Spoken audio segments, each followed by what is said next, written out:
গোয়েন্দা তথ্যের ভিত্তিতে ৯ নভেম্বর রাতে ঢাকা মহানগরীর বিভিন্ন এলাকায় অভিযান পরিচালনা করে ১০ জনকে গ্রেপ্তার করেছে ঢাকা মেট্রোপলিটন পুলিশ। বিষয়টি নিশ্চিত করেছেন ঢাকা মেট্রোপলিটন পুলিশের উপকমিশনার মোহাম্মদ তালিবুর রহমান। পুলিশ জানায়, শেখ হাসিনার অডিও ক্লিপের নির্দেশনা বাস্তবায়নের অভিযোগে এই ১০ জনকে গ্রেপ্তার করা হয়।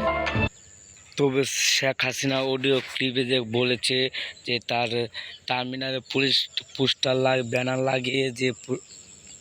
লাগিয়ে যে মিছিল করতে আবার ভিডিও করে তার মাধ্যমে পাঠানোর জন্য। তবে এই বিষয় নিয়ে অনেকেই মাঠে নামছে, আওয়ামী লীগের কর্মীরা যে টার্মিনালে পোস্টার লাগে তারা মিছিল করছে। তবে যখন মিছিল করে তবে তাদের মধ্যে তারা 10 জন গ্রেপ্তার হয়েছে। এই বিষয় নিয়ে একটা স্টোরি দিয়েছে। তবে চলুন তাহলে সেই স্টোরিতে কী লেখা আছে সেটা আগে পড়ে আসি, তারপরে বাকি বিষয়গুলো জানি। তাহলে চলুন তাহলে সেই ভিডিও ক্লিপে যে শেখ হাসিনা কি পোস্ট করছে তার ফেসবুক পেজে, তবে সেটা আগে দেখে আসি।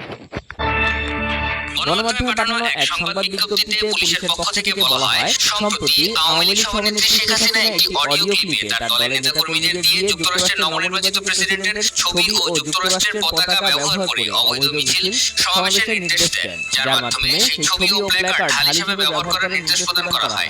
উদ্ভূত পরিস্থিতিতে সেগুলো ভাঙচুর ও অবমাননার ফুটেজ সংগ্রহের নির্দেশনা দেন তিনি। সংবাদ বিজ্ঞপ্তিতে আরো বলা হয়, বাংলাদেশের সাথে বন্ধুপ্রতিম রাষ্ট্র যুক্তরাষ্ট্রের সঙ্গে সুসম্পর্ক বিনষ্টের অপচেষ্টার অংশ হিসেবে তারা এই অপতৎপরতার পরিকল্পনা করেন। গোয়েন্দা তথ্যের ভিত্তিতে ১০ নভেম্বর রাতে ঢাকা মহানগরীর বিভিন্ন এলাকায় অভিযান পরিচালনা করে এ পর্যন্ত ১০ জনকে গ্রেপ্তার করেছে ঢাকা মেট্রোপলিটন পুলিশ। এ সময় তাদের হেফাজত থেকে বিপুল পরিমাণ উস্কানিমূলক পোস্টার, ছবিসহ প্ল্যাকার্ড ও নগদ অর্থ উদ্ধার করা হয়।